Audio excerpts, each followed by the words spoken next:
Hi Don PJ, manghihingi lang po ng konting tulong pang bigay na graduation gift sa anak ko.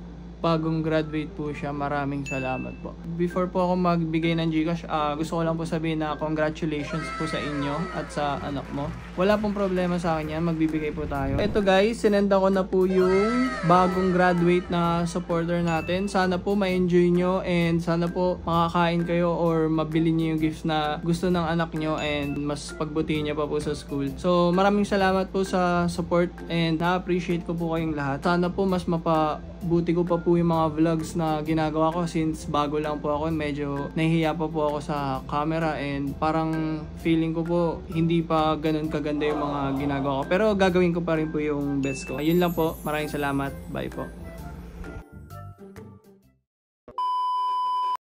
Hello po guys, magbablog lang po ako ngayon kasi ngayon po yung araw na nagsabi si Boss Jaron tsaka si Boss Radic na babayaran na po nila yung inutang po nila sa anong nakaraan. Pero babayaran po yun. Oo, babayaran yun. Titriplayin pa yung pera mo nun. Ito po yun, nagsasala na daw po kayo gamit.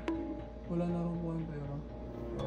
Oo, babayaran mo yan. Sige, siguro mga next week, ha? Well, thank you ah. Thank you, tol. Thank you so much talaga. So, pupuntahan ko po sila doon sa kwarto nila para po sigilin ko sila. Samahan niyo po. Sabi nila ngayon daw yun eh. Mabait naman yun sila, Boss Radic, kaya feeling ko babayaran na po nila. Tapos ngayon kakatukin ko sila dito. Boss Radic? Yan. Ay! Boss Ben! Uy, Don PJ, bakit? Si Boss Radic po ba dyan? Wala, nandito sa main kabilang room. Nag-ayos na rin sila eh. Nag-ayos kasi. Okay lang ba istorbohin yung Boss Ben? Kasi Hindi, okay lang yun. Si Don PJ ka namin. Ano ba gawin mo? may sisingilin ko po yung hiniram po nilang pera sa akin eh, Boss. Ano? Sila may utang sa'yo? Oo. Putik.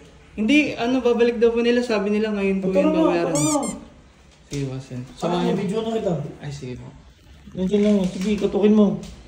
Ay, hindi. Buksan mo na yan. Ay, sorry. Buksan mo na. Nakakaya ako. Ay, boss, ano yun? PJ. Ano yan? Boss Radic, Boss Jaron. Oy. Ano ba yan? Yung ano po pala, di ba? Ngayon po yung babayaran yung hiniram niyo po yung nakaraan sa akin. Yung 30K. May utang kayo kay Don PJ? Ay. Wait. Sabi namin next week eh. Ilang days pa lang nakalipas eh. Oo.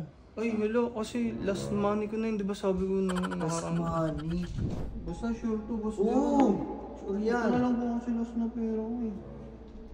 Ano lang? Di ba 50k yung inutang namin sa'yo nun? 30 po yung nabigay ko sa inyo nun. Uy, di may utang ka pa sa amin 20. Oo, No. Hindi kasi wala na talaga akong pera nun, Boss Jaron. Kaya yun na lang yung pinahiram ko sa'yo eh. Meron ako dito. Ay, bali ano? Barya na lang. Hindi. Anong oras na ba? Anong oras na? Anong oras na? 4:43. Ano pa? Maintenance pa yung ano? Ay, oo, maintenance na yung Gcash. Okay lang yung Gcash ano namin o kaya bank transfer. Bali, hindi nyo po mababayaran ngayon. Hindi muna siguro. Pero pag meron agad kami, bigay na kami agad. Oh, baka bukas. Oo. PJ, kasi ano eh, ngayon okay sana, babayaran naman namin agad eh, Gcash na lang sana namin. Kasi maintenance eh. Kasi napag-usapan mo kasi ngayon yun eh. Hindi, sabi di ba nun, sabi nun next week. Babalik agad namin next week. Promise po yun. Oo, promise yan, promise. Alam ko kailangan ng pera.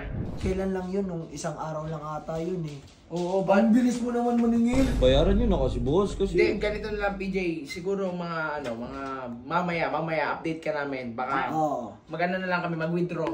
I-ano mo muna yung, i-settle mo muna yung 20k mo na balance. Tapos, bayaran namin buo. Bayaran namin. Sige, okay na po yun. Huwag nyo na po pala bayaran. hindi kayo nakawa sa tao. Ano, PJ, okay lang mga BFF pa rin tayo. Hindi po, okay na po yun. Sinusubukan ko lang naman po talaga kung pwede kayo maging kaibigan eh. Alam ko naman po may pera si Boss Radic talaga. Patay kayo! Pero ayun naman na. Mr. Ben, okay na po yan. Yan o. Kayo, utang-utang kayo, mayaman pala.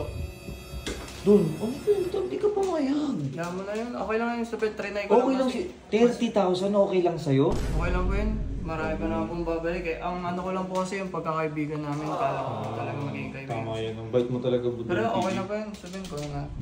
So, hello guys. So, ayun, punantahan ko na sila Boss Riddick at saka si Boss Jeron. So, hindi nila ako nabayaran kasi wala daw silang pera. So, hindi sila tumupad dun sa napag-usapan naming araw kung kailan sila magbabayad. Pero, hayaan na po natin yun. At least, nalaman po natin na hindi na po ata natin sila dapat papautangin ulit kasi hindi po sila tumatapad sa usapan. Pero, hayaan na po natin yan. Okay lang po yan. Mababawi pa rin naman po yung pera. Pero yung pagkakaibigan po is siguro iwasan ko na lang rin po siguro sila kasi ganun po yung ginawa nila. So, ayun po. Maraming salamat po.